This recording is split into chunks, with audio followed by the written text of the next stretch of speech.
Coming up on this episode of Up for Debate, we're talking moving. That's right, packing up your stuff, putting it in boxes with all that bubble wrap and paper, putting it in a big truck, and sending it to a different destination. And we're going to do it all with very special guest, Phil Lopez. It's going to be an exciting episode of Up for Debate. We hope you stick around because it's going to start for you right now.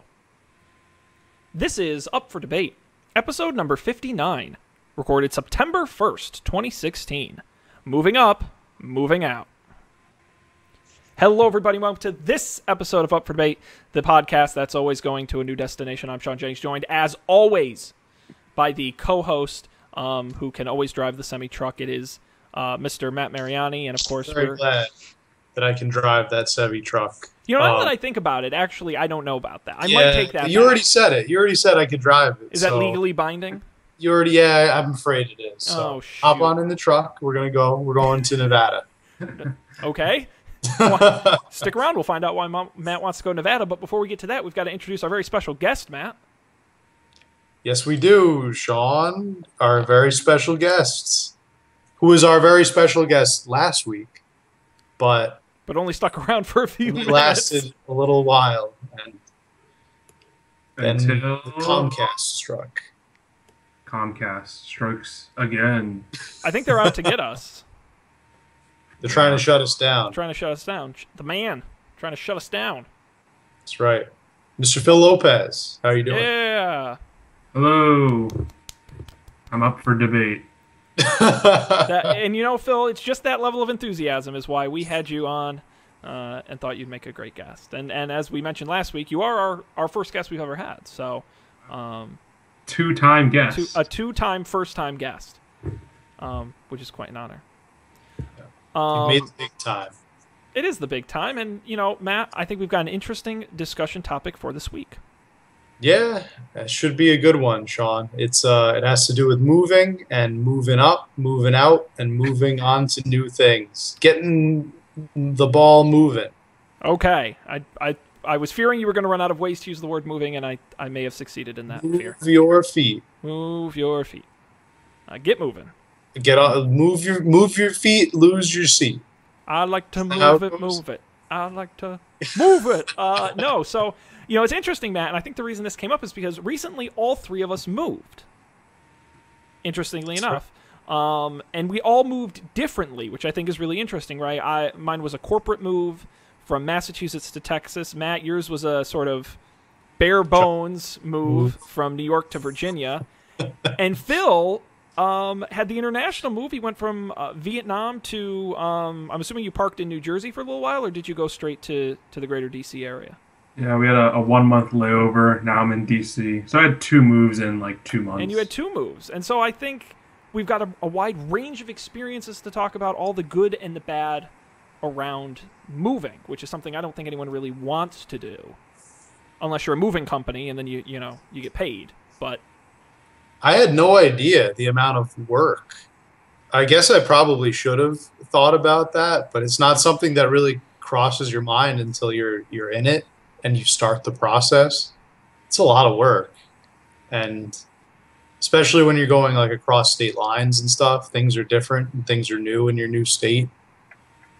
Well, and I want to dig into all that. Before we do, I just want to remind everybody out there, we are streaming live on Facebook, facebook.com/upfordebatetv. If you're watching live, we encourage you to hop on into the comments on Facebook, ask us a question, give us your feedback. We'll talk about it on the air. And if you're not watching live, you're watching the recorded version, we do this live Thursday nights at 8:30 p.m. Eastern, 7:30 p.m. Central. So you can check it out there at facebook.com/upfordebatetv. All right, Matt, where do you want to start on this one? So I liked what you said before, Shaun, about how each one of us kind of had a different experience. Yes. Moving, we moved in different ways. Yes. And like you had the business move, I had the bare bones move, or the, I guess, traditional, I got a job somewhere else, so now I have to move. Well, no, I don't know about that, because your move, I was surprised when you told me about your move, when you said, you know, I was like, Matt, you seem to be building a lot of furniture, and you said, I didn't move anything. You packed a car full of stuff, and you moved. Like, that's amazing to me. When you said bare bones, I thought you just meant like it was a traditional move. No, bare bones isn't you didn't move anything. I kind of just put a whole bunch of I put like 6 or 7 boxes and bags in my car. Most of them were books and clothes. Pretty much all of them were books and clothes. That's And amazing. Made and assembled all the other stuff. That is very impressive to me, because that would worry me. Like, I still had to buy a bunch of stuff when I got here, but I also moved a lot of stuff. Yeah. Well, you see, what I basically did was I just purchased and or constructed things as I needed them. So I'd be in the kitchen and I'd be like, "Wow, there's no garbage in here. I better go buy a garbage." And like, or I put it on a list, and then by the end of the day, my list was filled with stuff that I had to get. I was like, okay, so I'm gonna cut this. I'm gonna cut this zucchini, but I don't have a knife, so I gotta go buy a big chef's knife. Put that on the list, and But see, here's the question: how much stuff do you still have stored at your parents' place like that I plan on bringing here. that you will eventually own, excluding things you inherit? I would say nothing. Okay. I mean, I could have taken my Xbox, but I decided not to. That's still at my parents' place, I guess. But Well, no, I don't really intend on bringing that here. I'm just saying that because my mother kept like scrapbooks of me when I was in elementary school, and like when I was in the newspaper, she'd clip it out and kept it. She made me take all that with me. Oh no, that's all. I don't have any of that. I didn't pack any of that. So that's all. I guess. So still. the rule was if it is mine, it went with me. There was nothing left to be stored. She said, "I don't want to deal with it. You can take it." So the golf clubs I've used once in the years I've owned them. Yeah. But then again, Okay. I didn't pay to move any of it. Phil, did you bring a lot back with you from Vietnam? It's actually kind of depressing. Like when I packed everything up to go, it was like I realized my whole life fit in 2 suitcases and a carry-on. So I didn't have any, like, I brought clothes and like souvenirs, but that was it. I never like accumulated furniture and stuff. But I guess that's good. And we're all young guys, right? Although maybe we're not feeling that way anymore. But we're all young guys, so it's not like we have, we moved out of my childhood home. Gosh, this was almost. It was right before freshman year at Marist. So what, 7 years ago, give or take. And my family lived there for over 20 years. The amount of stuff you accumulate in a place like that, that's where the stuff comes in. I think at our age, there's just not that much to move. Yeah. Naturally, I don't think you could accumulate that much even if you wanted to. And I think technology has replaced a lot of that kind of stuff too. I mean, I have a lot of stuff I packed on actually right here on this hard drive. Mm-hmm. A lot of files and stuff that I would have had to have packed in boxes. I just took it with me. Yeah. Most of it's like my certificates and diplomas and licenses and whatnot. But that's all. That's all stuff that you no longer need the hard copy for. Obviously, I put this in my pocket. Actually, I drove when I moved down here. So yeah, technology probably replaces a lot of things. You can also, back in the day when you bought furniture, this was you would buy like the antique set, and it would be pretty much like your bookshelf where it was already assembled. I have an Ikea that's less than 5 miles away. I just drive right there. I love the Ikea. And then I get some of those nice meatballs for dinner. I've never had the meatballs there. Are they really as good? Are they really as good though as people say? Okay. They are very good. They will surprise you, those meatballs. Not just the regular Swedish meatballs, they also make very good vegetarian meatballs. You know who I bet was also surprised? The people who bought them and found out there was horse meat in them. Horse meat is delicious, apparently. That's what I learned at the Ikea. Gotta go to Ikea to get it. Even better than the horse meat meatballs at the Ikea is the coffee. Oh, they got good coffee there? Ikea has fantastic. Did you just fantastic. hang out at Ikea? Did you have like business meetings at Ikea? I have a part-time job there, Yeah, like, what are you doing this weekend? Oh, we're camping out at Ikea. Writing exact reviews. Yeah. How cool would that be? If like Ikea should do that. They should have like sleepovers.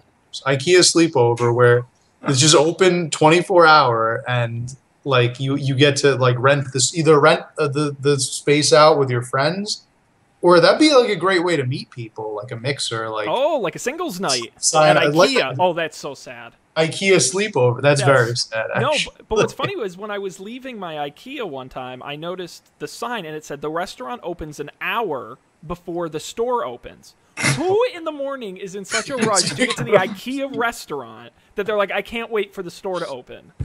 I guess they go there and they For the plan good out coffee. their day at IKEA. They have the coffee, and I didn't even know they did breakfast. To be honest, I thought it was just the meatballs.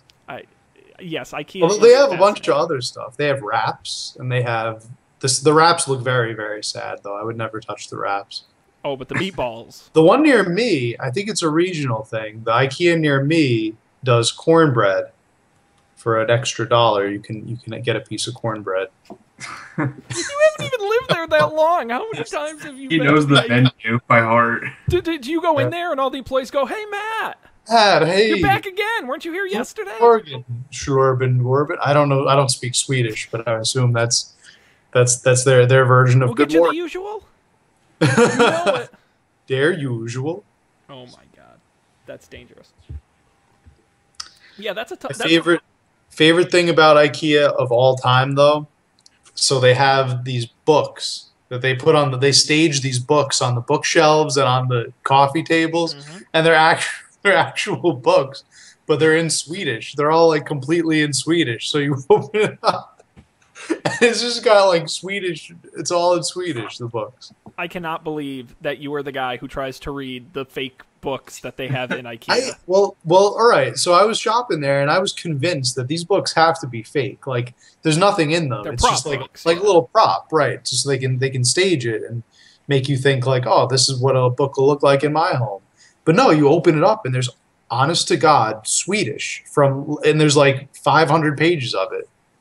Best part. I would pay cash money to go to an IKEA with Matt Mariani. I want to say that is like an experience. You should offer tours of IKEA. Be like, fun fact, you may not know this. The books are real. Go ahead, take a look. Totally real. Although they're futons, I think you have to be a pretty small person to fit in on one of the futons. They're not made for regular sized human beings. They're made for children, pretty much. Well, and that was the interesting discussion for me when I moved, because I didn't have a lot of large pieces of furniture, was do you go IKEA or do you get real furniture? Real furniture. Why can't you get real furniture? Because it's more expensive, and IKEA's cheaper, and like... Yeah, and it falls apart, and it's shoddily made, or you have to make it yourself. Which means it's shoddily made. I mean, I made this chair myself, but I'm waiting for you to fall over. I don't really trust it. It goes back pretty far, but careful. That's the limits of this chair. It's easy to scratch and dent. It doesn't. In 3 years you're gonna replace. I think it's good for if you're really planning to be temporary. But at what point do you say it's worth investing in real furniture? Right. Now that being said, I think the desks I bought them from IKEA, and I built them. And what's great about those is that you can take them apart if you're moving elsewhere. Mm-hmm. Whereas with the furniture, you have to hire people to come in and get it for you. That being said, we don't have our furniture yet. Looking at you, Ashley's furniture in Dumfries, Virginia. It was supposed to be delivered here like a week ago, and we still don't have it. We're supposed to get love seats and a couch. I don't know what's up with that. Haven't even gotten a phone call. But I don't own any assets. Me and my roommate, he also moved back from Asia, and we were both looking for apartments, and our thing was neither of us own any furniture or anything. We don't own anything in America. So we lucked out. The guy who renting our apartment, he said, I'm going to donate all this furniture anyways. Just let us keep it. That's a good deal. That's pretty cool. Yeah. So I inherited some furniture, sort of. Nice. I think that was the single greatest part about my move to Houston, was that my company paid for it, which means they hired really nice movers to move all my stuff. So it was perfectly okay that I already had a recliner, and I already had a dining table, and I had some sizable pieces. And they just showed up with a team of guys, and they came into my old house, and they wrapped it and labeled it and boxed it all up and put it in the giant semi-truck, and they took it away, and then they came here, and they took it up the stairs and put it into place. That is the way to go. That's pretty fantastic. Let me just say, that is the way to do it because it was fantastically easy. Now, what kind of chair are you sitting in there, Mr. Shaun? It looks like a very comfortable chair. So, believe it or not, there's a funny story behind this chair. Back in, gosh, this would have been probably 2006 or 2007. A family friend ran a Survivor pool where at the beginning of the season of Survivor, the TV show, you would predict how the players would do each week. And you would get points, kind of like fantasy a little bit. You would get points based on how correct you were. So you'd pick the final 12 and the final 10 and all the way down to the winner. And you'd score, and you'd pay to get in, and the winner would get like $100 or something. Well, what most people don't realize is that, you know, to know the winner ahead of time is very difficult because of the way they do the show. But there are a ton of leaks on the internet, if you look, about what happens through the first, you know, up to the final 3. Because all that's taped months in advance. So all it takes is one of the hundreds of people who worked on the show to know the answer. So every season they get posted. You just have to look for them. And so, of course, I told the guy running the pool, I said, look, Larry, I am telling you, you need to put a disclaimer on the thing that says you can't use spoilers. Because if you don't, I will use spoilers because it's within the rules. And he said, no, I'm not going to do that. So I used spoilers and I won. And dumb. everyone got really pissed. But I told Larry, you got to put it in the rules. You gave him fair warning. I gave him plenty of warning. And so I used $100 to buy this chair, and I've had it since all these years. It's been in storage. I was wondering where they were going to connect. Yes. Where was the chair going to fit in? I know. So I used surprise. The chair is over here, and Shaun's story is over here. I needed the bridge. This fantastic closet. See, I thought where you were going with that story was that the chair was the prize that the winner contest got. I guess basically it was. That would be very weird. Yes, but that's what I used it for, and I've had it for 10 years, and it's been a fantastic chair. So, have you heard? Speaking of Survivor, well, I guess speaking of like TV contests in general. Sure. Have you heard of people do bachelor brackets? Oh yeah, you can do that on a lot of shows. It's a really big thing at my new job. People love. Everybody has their bachelor bracket. Like they're ready to fill it out. Bachelor brackets. I'll stick with fantasy football, I think. Yep. Are you doing a league this year, Matt? Oh yeah, I'm in 2 leagues actually, which should be fun. One of them's a money league and the other one's a work league. Ninja Bortles. It's my team name. What I wanted it to be Teenage Mutant Ninja Bortles. Oh, that's not too bad. I thought that'd be funny, but Yahoo capped it at 20 characters, yeah. So to make it Ninja Bortles. My team is Meatballs Maniacs. And the reason for that is because my coworkers one day said, Shaun, you need a nickname because your name doesn't really, you know, it's not like you can abbreviate it to something that's a nickname. And someone just shouted out, he should be called the Meatball. And so they just started calling me the Meatball one day. And that stuck as a nickname. That doesn't look like a... I would not pick you to have the nickname. But that's the joke. That it's such a ridiculous nickname. Meatball. And so they used to walk into the room and be like, Meatball! What's going on? I guess there are worse things they could call you. And they did, but I stuck with Meatball, so we're Meatballs Maniacs. Okay. So you're leaning into it a little bit. That's good. Yeah. But I had the best draft in my league. I'm going to win this year. But anyway, we're getting... I know Phil's a big fantasy football player, too. Nope. Okay. All right. I think you could really make a fantasy league out of anything, though. Well, we did out of the movies. I mean... We did it with movies. People are doing it with The Bachelor. I guess it's not really fantasy. That's like brackets. It's like March Madness, but... Sure. But that's a form of fantasy. Yeah. Yeah, that's pretty funny. You know what is not fun about moving? Mattress shopping. Oh, mattress shopping is so much mattress shopping. I hate. All right, so I need tips. Love Can you guys help me out? I thought you were a Casper fan. Well, okay, so this bed is Casper, and it's been fantastic. However, I now have a guest room in my apartment. I know, living the high life. And so, but I only own one bed, so I have to get a bed, and I am not going to put a nice Casper mattress in my guest room. Get a fold out couch. No, I have Sleeper couch. but I don't need the extra seating though. I could just get a regular bed. I mean, I live alone. Then I think a day bed is your answer there. You think? I think a day bed. Yeah, just a room with a couch. A really shitty spring mattress and a day bed, or a futon. I mean, I was just going to go buy just a regular mattress. If you wanted to turn that into like an extra entertainment center, then you could get a sleeper sofa and like a big screen TV. But Matt, I already have that in my living room. Yeah, but that could be like another entertainment center. Matt, I live alone. Like, I don't think you're comprehending the absolute lack of... No, what I think I want to do is actually move this desk back into the other room, so I got to make sure I have space. But I've just never gone to, like, traditional mattress stores and bought there. So I don't know what to look for. Do you have any tips?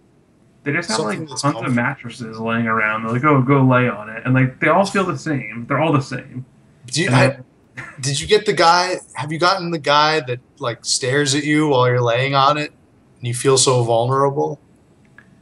That's my mattress shopping experience. Believe me, I lay on the mattress, and the guy comes over and just like stands and like stares. That's a sales tactic, though, right? He's just like, "So, are you liking the sofa?" I guess it is a sales tactic, but he makes you like uncomfortable.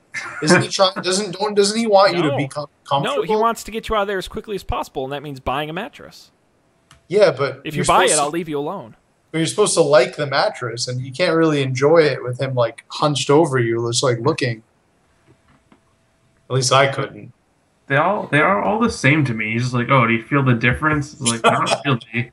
And then he's like, mattress is like a good pair of shoes. You need to get comfortable ones.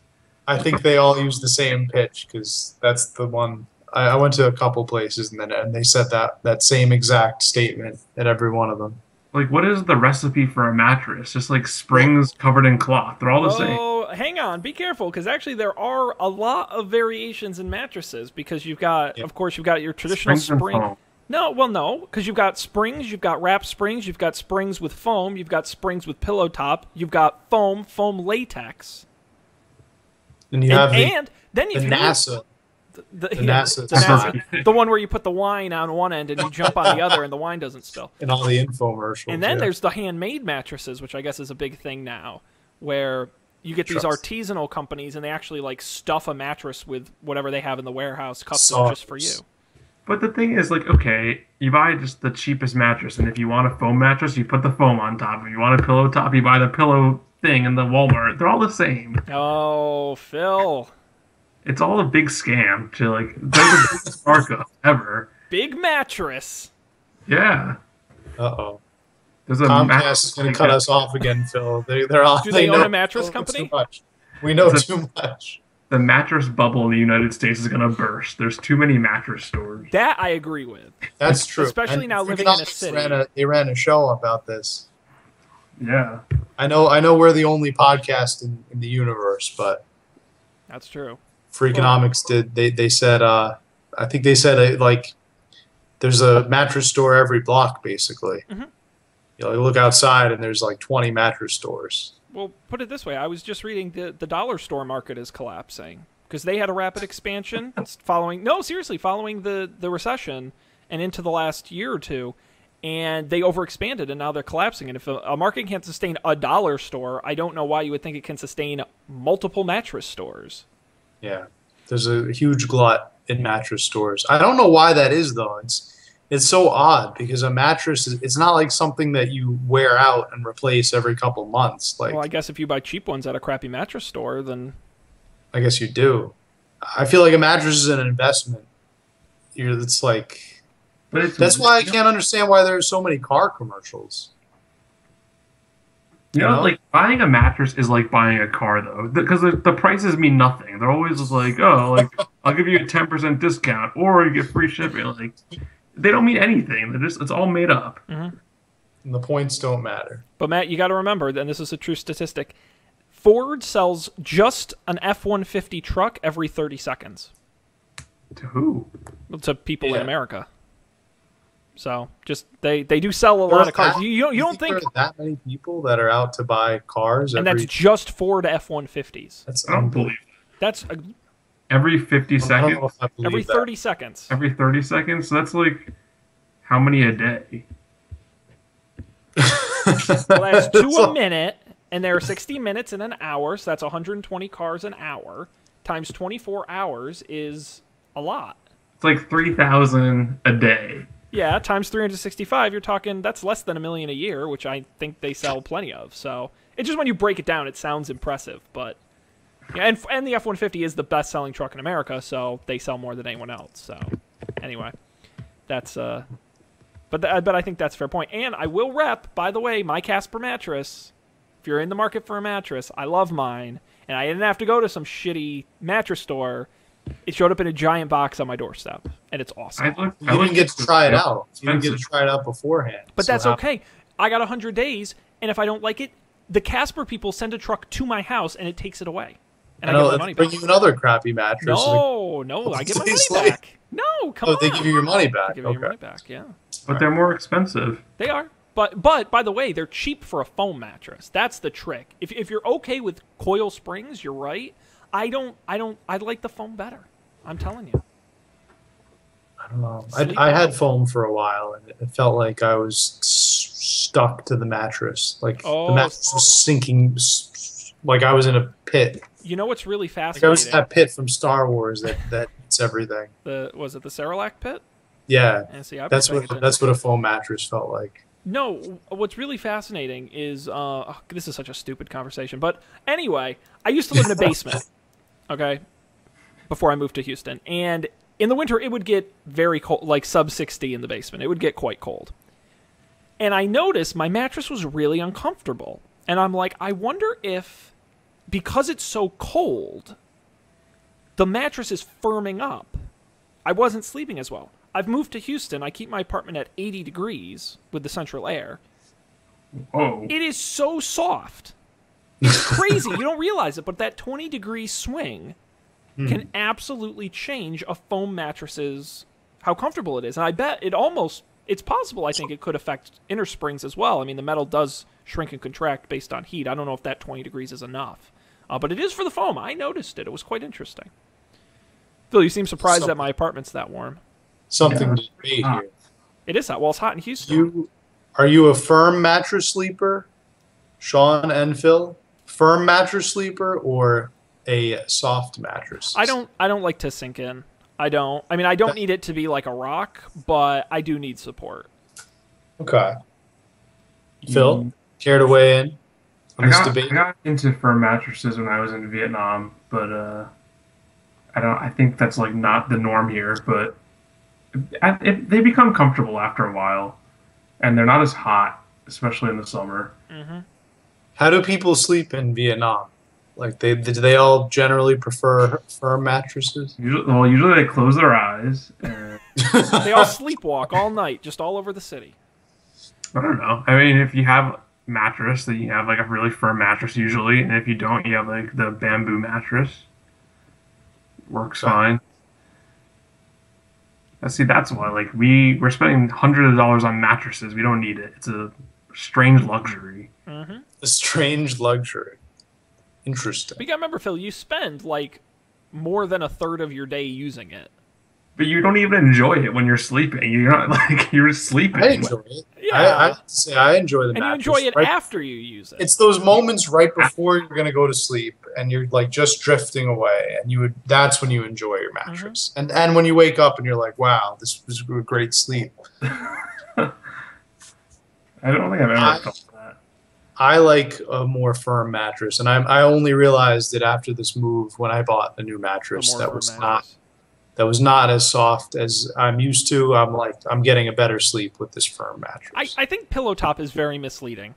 I really do. I think they sell people on it's so soft. I think most people don't want a soft mattress. No, I'm not saying they want a firm one, but you know, you go to the mattress store and you put your hand in, it sinks in like 4 inches because it's so pillowy.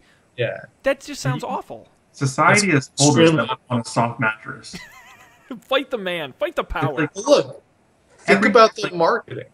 Everything in the marketing is soft is better. Like it's people like jumping into feathers and stuff. Exactly. That's what I was gonna say. The marketing for a mattress is with the sheep sleepies. I guess that's like counting the sheep, but it could also be like their softness. Yep. Because they and sometimes in the commercials they sneak into the mattress and make it like softer. And sleeping on a cloud, like everybody's like, yeah, like this mattress, you'll fall asleep. Just I feel like sleeping on a cloud is the most like terrifying thing because the cloud can't support. You don't literally sleep on a cloud, Matt.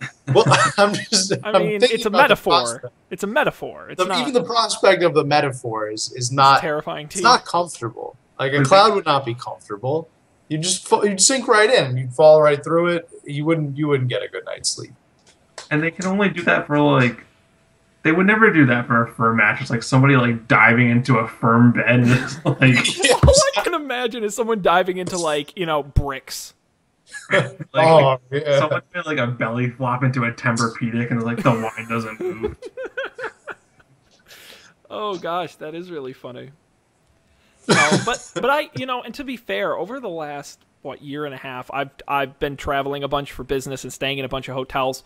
I don't think a good mattress is firm or soft. I think a good mattress is the one you use consistently because I've slept on a wide range of mattresses and I don't find any of them better or worse. I just find that when it's different than the one I've slept in every night, it's the change that kills you. Yeah, I think I could sleep in a soft mattress. I just think the first 2 weeks of it are going to be terrible. It's the atmosphere. Yeah, your body just gets used to it. It's an adjustment. Are you more of a cold room sleeper or warm room sleeper? Well, again, I live in Houston and it's goddamn hot outside all the time. So I don't really have a choice because I'm too cheap to turn up my AC. So I am a warm room sleeper. But I loved being sub 60 in the basement in the winter with the heated blanket. So I'm pretty flexible. All right, so you're really a cold room sleeper, but you're just too cheap to keep that. Given the choice, alive. Yes, but it is very hot here. Phil, warm room sleeper or cold room sleeper? Cold. Okay, I'm same. I guess think that's common. We can't really debate that. I wish we could, but. Oh well. Let me ask you this thing. We all agree. You like how you like your pillows? You like a straight foam? You like a shredded foam? You like synthetic? You like feather? You like Definitely not feather.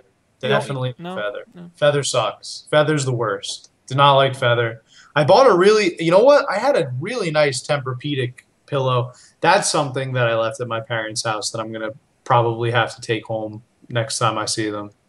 Thanksgiving. I'm gonna come back for my pillow. I bought this crappy like $8 pillow at Ikea, and it's like the worst pillow. It's crappy. It's a crappy pillow. I just bought it so I could have a pillow. Right. But I need to treat myself to a nicer pillow in the near future. So that's weird. Like I like the firm mattress, but the pillow itself, I want one that you can your head can sink into. Well, see, now here's the next question. How do you sleep? Are you a front sleeper, back sleeper, side sleeper? Because you need different pillows, believe it or not, depending on how you sleep. So a side or a back sleeper, you need a thinner pillow. No, how does this work? Because I just bought pillows when I moved, and I did all this research. If you were you probably need a pillow. If you're a side sleeper, you probably need a pillow that you can sink into. I believe if you're a back or a side sleeper, you need a thicker pillow. If you're a stomach sleeper, you need a thinner pillow. If you're a stomach sleeper, you like a masseuse table. Like I'm a stomach sleeper. Some people do that. Oh yeah, well, and it's terrible for your health, by the way. Most people with sleep apnea, that's because they sleep on their stomach. Right. Now, the guy at the mattress store was explaining to me the healthiest way to sleep is on your back. It's on your back, yeah. It helps your airflow. I just can't do it. They said, because the spine is more conducive to being laid on than your front part. He also said if you have to lay on your side, it's healthier to lay on your right side than your left because it's easier to get blood flow to your heart, I think. That's plausible. I believe that's what he said. But it was an interesting font of knowledge, this mattress guy. Well, like We're so fragile. You can get damaged by sleeping wrong. Yeah, Right. I think it's one of those things that isn't a big deal until you point it out, and then it becomes a big deal. It only takes 6 pounds of force to break the human neck. What? 6 pounds. That- That's a fact. That's 6 terrifying pounds. that you know that. And I will not break my. 6 pounds. That's it. That's the amount of force it takes. If I wear a 6-pound necklace, I'm gonna break my neck. Probably 6 pounds. No, because it's resting on your clavicle and your collarbone. So if I strapped a 7-pound bowling ball to my head and flew it back, it would break my neck. Yeah. Wow. I'm not going to try it, but I'm something. glad I know they have the option. In a science class. Hey, kids. Thanks, Mr. Mariani. Fun class today. Yeah, I will give you guys and anyone listening a pro tip for if you're moving or buying new things. Okay, I don't know if you guys know these websites, which is the Wirecutter and the Sweet Home. Have you used these before? I think we talked about the Sweet Home. I think we have. Best site for buying stuff. I buy everything they recommend. I checked it out after you told me about it. It's almost scary how In depth they go. how good it is and how in depth it is. Well, it's like the pillows thing. They do the research. It's very detailed. But Yeah. I guess that's good if you're in the market for Yeah. most of the things that they have. And if you haven't used the site, the whole point of it is they just tell you which thing to buy. Because go to Consumer Reports, they rate 100 different things. Yeah. No, the Sweet Home just says buy this one. It's the best one. Go buy it. I appreciate that. Mm-hmm. I definitely appreciate the directness because I don't like to make decisions myself. I like to be told what to do, especially when I'm buying stuff. Mm-hmm. It's much easier that way. And I do like buying stuff. Yeah. Yeah. I just bought. Do you want to see what I just bought? Absolutely. Let me back up here. See, this is why you got to go to YouTube and watch the video version. I just bought. Oh, Matt, you're gonna love this. Hang on. I bought. Oh, it's heavy. Hang on. Oh, Jesus Christ. I bought this. Oh, What is What? that? Let's see. Who can guess first what this is? set player? A boombox? No, it is a. 8-track player? It's a VCR. Why would you buy a It's VCR? a VC. So I can watch my tapes. What are you talking about? You're like a hipster. It sounds better on VHS. Everything looks better on VHS. This show is going to start being distributed exclusively on VHS tapes. We'll mail them to your home. That sounds great. Sign up on our website. Why is it so big? They made VHS players smaller than that. Because this is not a new one. Hang on, That's one from like the 80s. That's like the 70s. I'm going to look and see exactly how Guys, old they it just is. came out with this thing called a VCR. What do you mean they don't do You can those anymore? record your favorite programs on it and watch them later. What's a DVD? What are you Just talking make about? sure you rewind. This can't be right. You remember you'd rent the tapes from Blockbuster. It would have the tape on it. It'd say "Be Be kind, kind." please rewind. Yeah, that's right. Remember when they sold DVD rewinders at first Yes. to scam people? Yep. And people fell for it, I guess. No, that VCR is from the mid-90s. It is authentic. It was purchased on eBay. And I'm currently in the process of digitizing my family's old home movies, and I needed a VCR. Okay. So I did not buy it for me. But yeah, that's the kind of weird stuff you can buy. Anyway. Cool. Old school. Moving, which I think is what we're supposed to be talking about. That was what we were talking Which I think about. we're supposed to be talking about. Now, cars. I had my cars shipped, which was very interesting. So they show up at your house with a flatbed, and they at your old residence, and they put your car on it, and then they put on one of those big semi trucks with all the cars, and then they drive it, and then they drop it off at your new place, and you don't have to drive it. Then you get on a plane and you fly. That's cool. It's got its pros and cons, right? Because The pro is you don't have to take all the time to drive and the cost to drive. The cons are it chipped up my car, like, noticeably. Really? And I don't, it may be from rocks and stuff flying at it. I don't know what they did to it, but all along the bottom, it's got all little dings and scratches, which was kind of disappointing. But yeah, it sounds like wear and tear from the move. now, Which I guess, do you have to sign a waiver before they do that? yeah, I could have put up a stink, but they were so, it's more minor cosmetic, and my car is 8 years old and has much worse cosmetic damage, so I wasn't going to put up a fight. Who's to say the drive wouldn't have been worse? Exactly.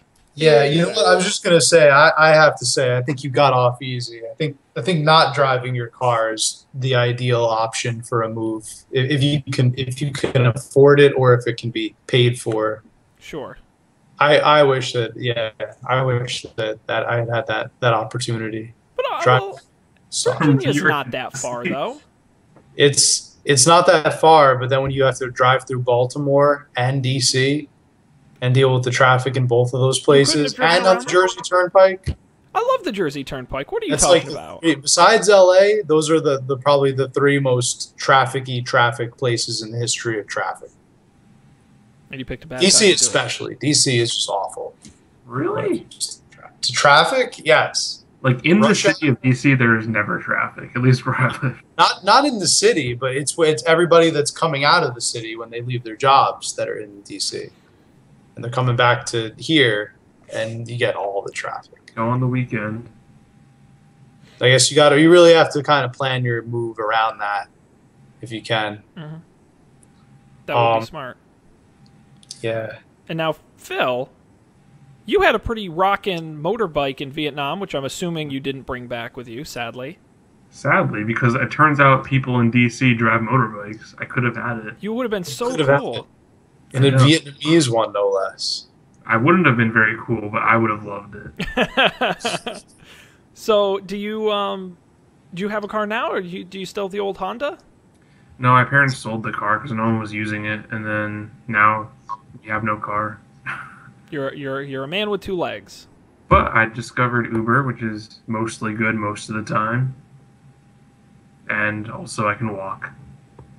Well, that's good. Yeah.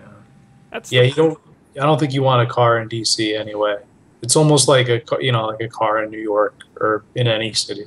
But it's actually not that bad. People do K turns in the middle of the street and stuff. Like, it's not that there's not so much many cars around. Mm-hmm. And It's not a huge city.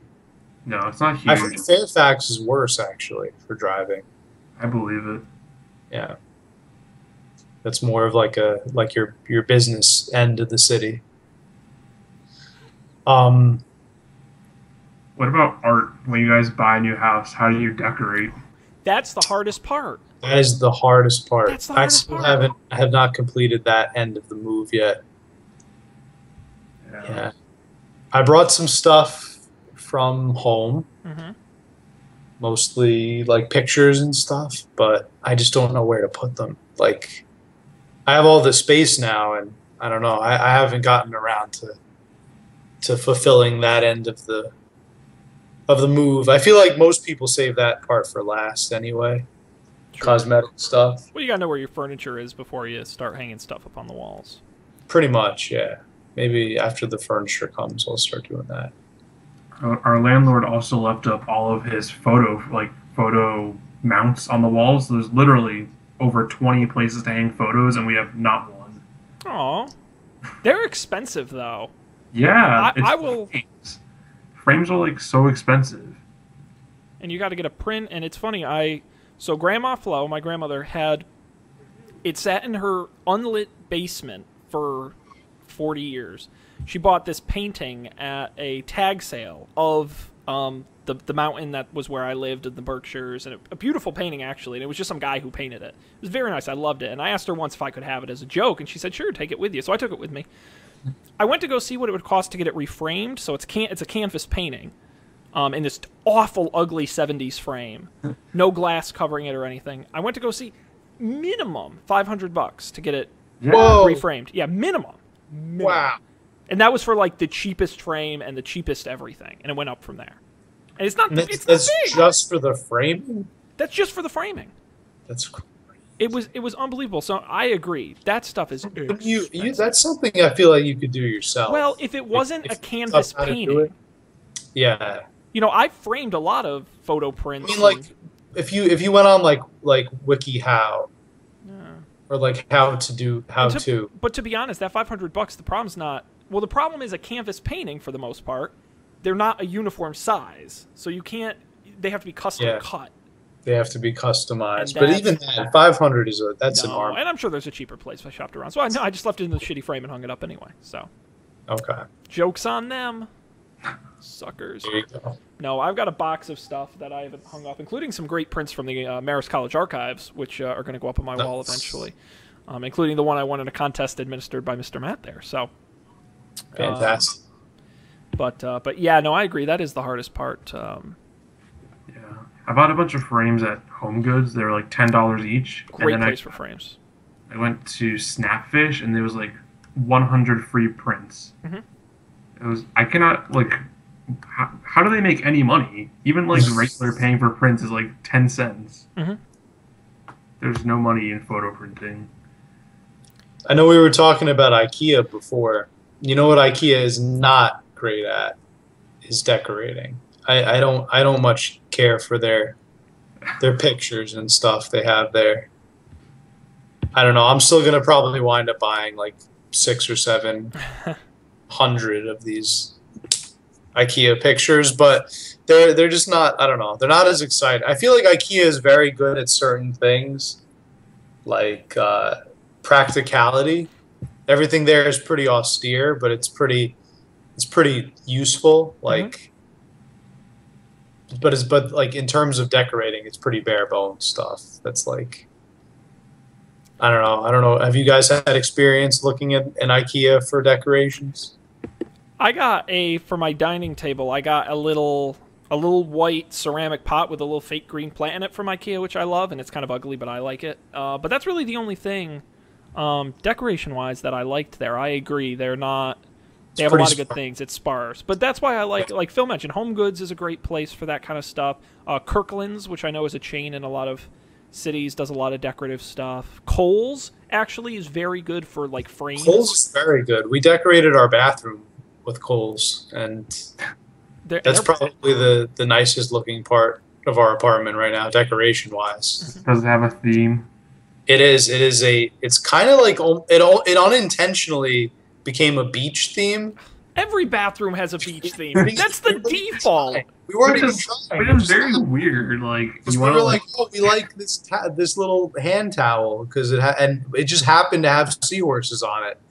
And we got that towel. We have to get the matching towel, and that has like dolphins on it. Oh my god! All you're missing. The shower curtain had like a bunch of nice sayings on it that we both liked. But then after we bought it, we realized the bottom there's a giant sea turtle that's swimming by.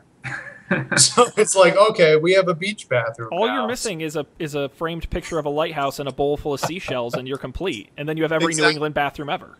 What does that say about humanity that like we want all our bathrooms to be the beach? I think it says A, we're uncreative as a society, and B, that the beach is the most relaxing place on the planet. I don't know why you want the bathroom to be beach themed though. Like of any room in the house, like. Did I ever tell you what we did in my childhood home in a bathroom? Again, another weird Jennings family story. Okay. We did, yeah. Phil knows. We did a moose-themed bathroom. Moose-themed. A moose-theme, and it started as a joke. Like someone gave us like a joke, like a moose towel or something, and we had a moose light and a moose toilet paper holder and moose wallpaper and towels and we painted it brown, and it was a whole moose-themed bathroom, and people thought it was very weird because it was. That is not a normal theme for a bathroom. And by the way, it is very hard to find moose things for bathrooms. Wow. Well, speaking of not normal themed bathrooms, so we have 2 bathrooms in this apartment. Okay? Whoa. Yes, living the high life. 2 bathrooms. So we have one in the master bedroom here, and that's the one that we decorated beach themed or whatever. And the other one is kind of like the guest bathroom, like it's a stand-up shower, and that's out in the foyer. Uh-huh. I call it the foyer, but it's kind of like across from the kitchen. Now that bathroom, I'm allowed to decorate, which is probably the biggest mistake that Katie ever made, is allowing me to decorate that bathroom, because guess who is now getting a Star Wars themed bathroom? It's going to be this apartment. We'll have a Star Wars themed bathroom. I already looked at a bunch of stuff. I ordered some stuff, and R2-D2 trash can, Chewbacca, bath mat. Yeah. Chewbacca bath mat. I already have a little R2-D2 nightlight. Darth Vader soap dispenser. Darth Vader helmet soap dispenser. It's going to be awesome. I can't wait. I'll put pictures up once it's done. Very creative. I like it. Star Wars themed bathroom. I got the shower curtain is like the new movie that Force Awakens shower curtain. There's never been a better time to buy Star Wars merchandise, so you are in luck. I'm sure there is plenty to choose from. That's so true. If you go into any Target, there's a considerable amount of a very generous amount of Star Wars merchandise. It was amazing. I walked by, I was at a mall last week, and I walked by a Disney store, which I also didn't know they still had those. But it was like 20% princess stuff, 80% Star Wars stuff. It was all Star Wars stuff. It was I was shocked. I'm like, oh, Disney knew. They knew what the hell they were doing. They paid like $4 billion for it. That one movie made like $8 billion. Like that was an absolute steal. I don't. And now Star Wars is ruined forever. But I had a dream. This could be real, but I had a dream that the next movie also had a Death Star. Yeah, Rogue One does have a Death Star. It's in the trailer. Really? Yeah. Well, of course, it's a prequel. It's a prequel. So, but yeah, it's. Can't stop making movies with Death Stars. Yeah, what is that? That's like 5/7 of all Star Wars movies have a Death Star. Yeah.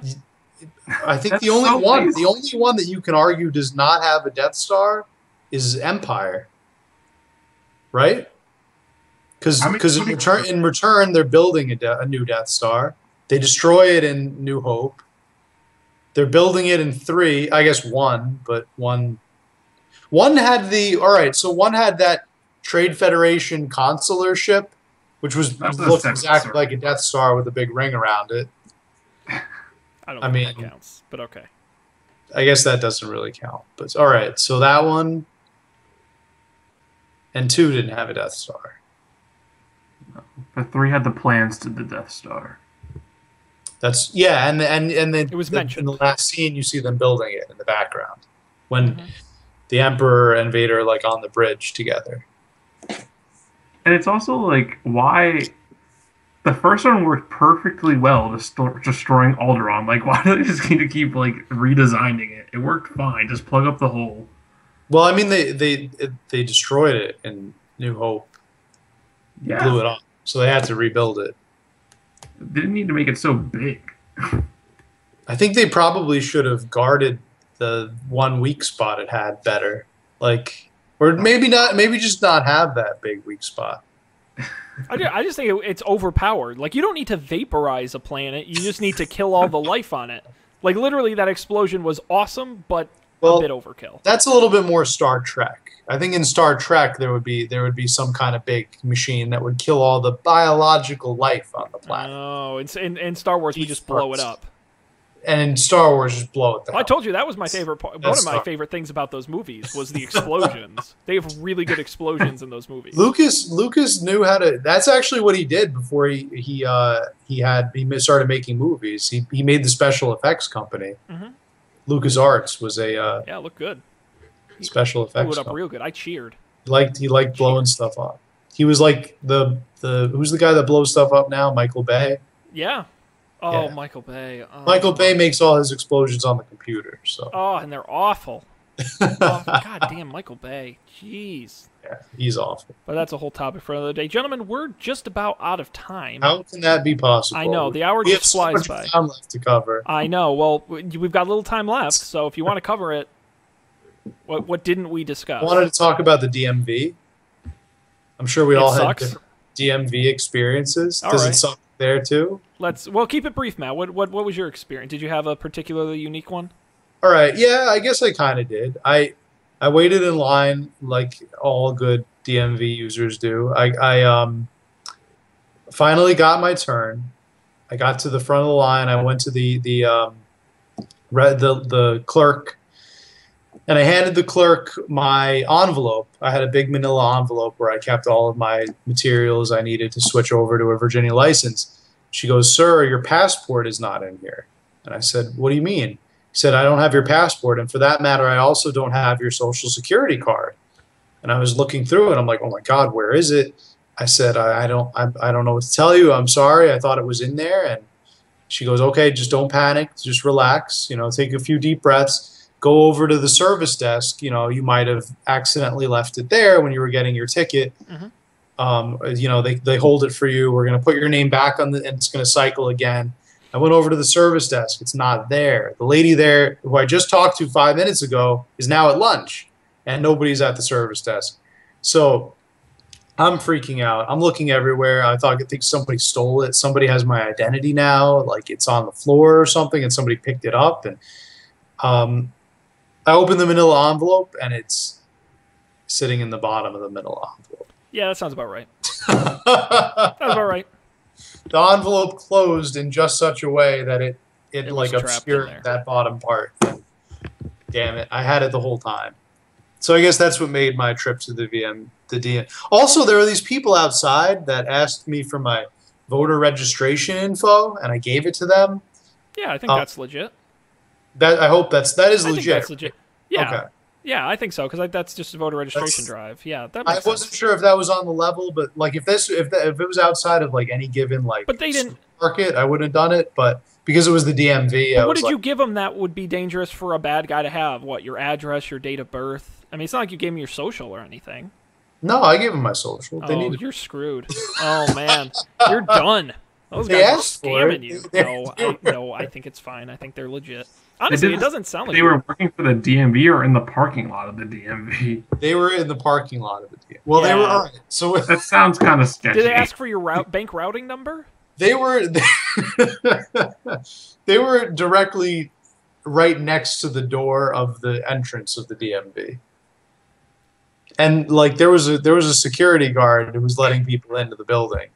And he didn't seem concerned. He didn't seem like he was concerned about it. Although maybe he was taking a cut from them. I don't know.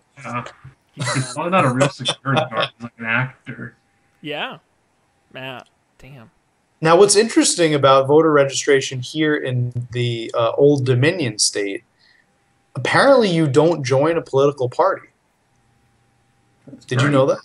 So I did not know that. Open primary, maybe? It's an open primary state. You can vote for any candidate on either party or on any party. You can vote for anyone without a party affiliation. Can you vote in both?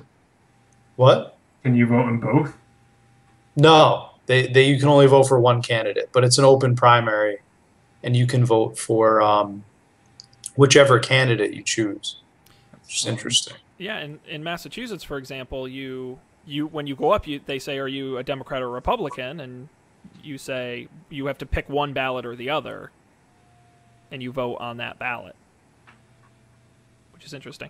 Yeah, no, so it sounds like you didn't have that bad of an experience at the DMV, actually, No, other than your own mistake. Yeah, that was really. So they did a fine job. It was really. I have to say, the people at this DMV were a lot more friendly than the ones at the New York DMV. Yeah, that's. I believe that. I definitely believe that.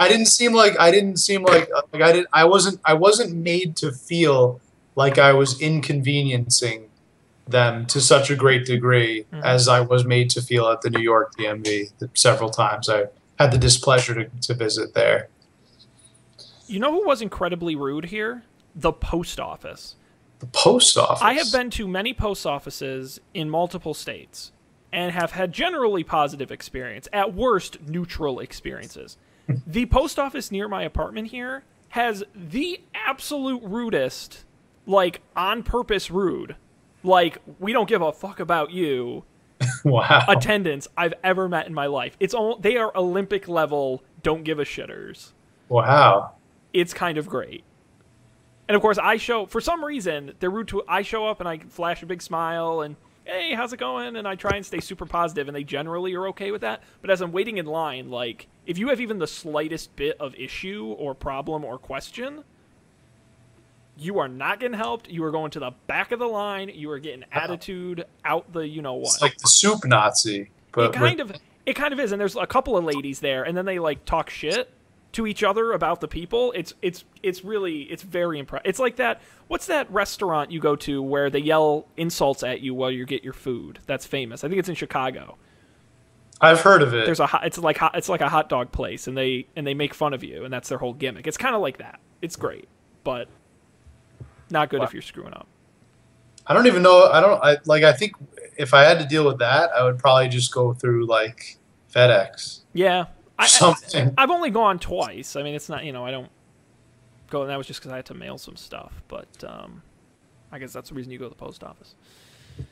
But yeah, official government offices are the problem with Texas is it's one of those states where they close down a lot of the DMVs, so minorities can't get IDs to vote.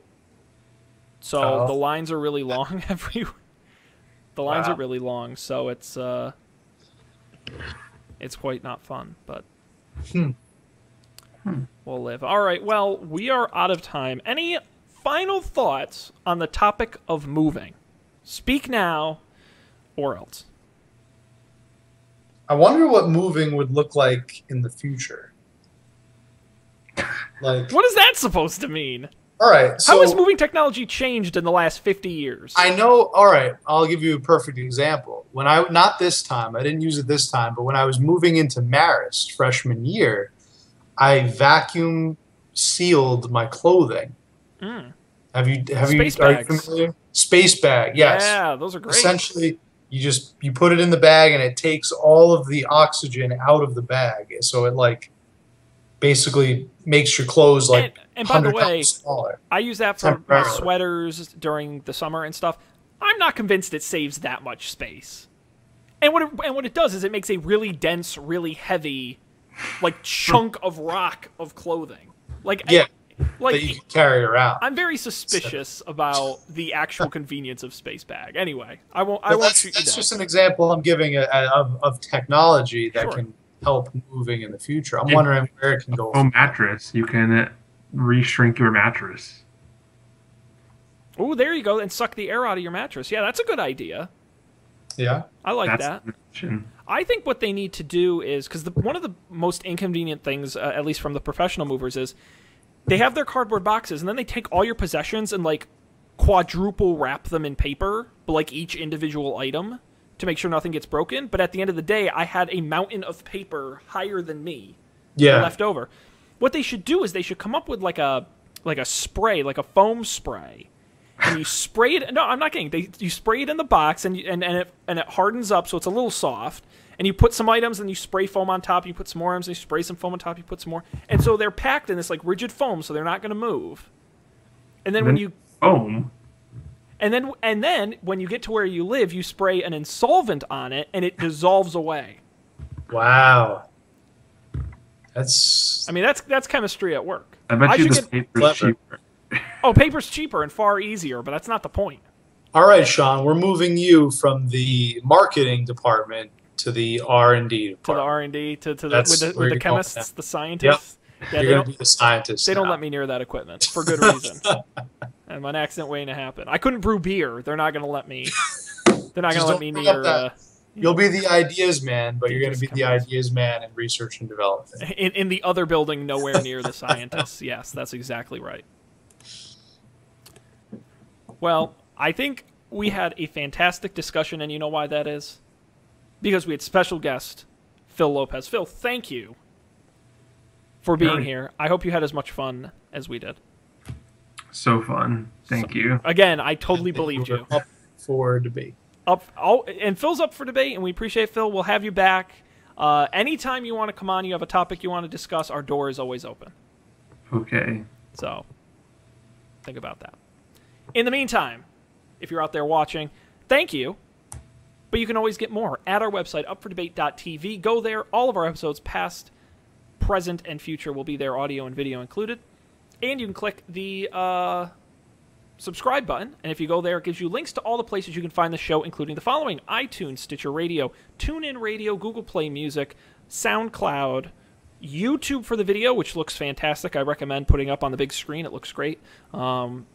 You can also find us in most major podcast apps and via RSS. You can also follow us on social media at Up for Debate TV on Twitter, Facebook.com/Up for Debate TV. We do, again, this live on Thursday nights at 8:30 Eastern, 7:30 Central. And lastly, Up for Debate TV@gmail.com is our email. If you've got feedback, you can post on any of the social channels or on email, and we'll think about it. Maybe we'll talk about your topic on the show, or we'll bring up a comment. Who knows? Anything's possible. I don't know what we're going to talk about next time, Matt, unless you know something I don't. No, not at all. Fair. We will figure it out. We always do. We always do. That's right. Sometimes with success. Fantastic. Well, again, thanks to Phil, and of course, Matt, as always, a pleasure. I am Shaun. Thanking all of you out there for joining us, and hopefully we'll see you next time for even more exciting debate here on Up for Debate.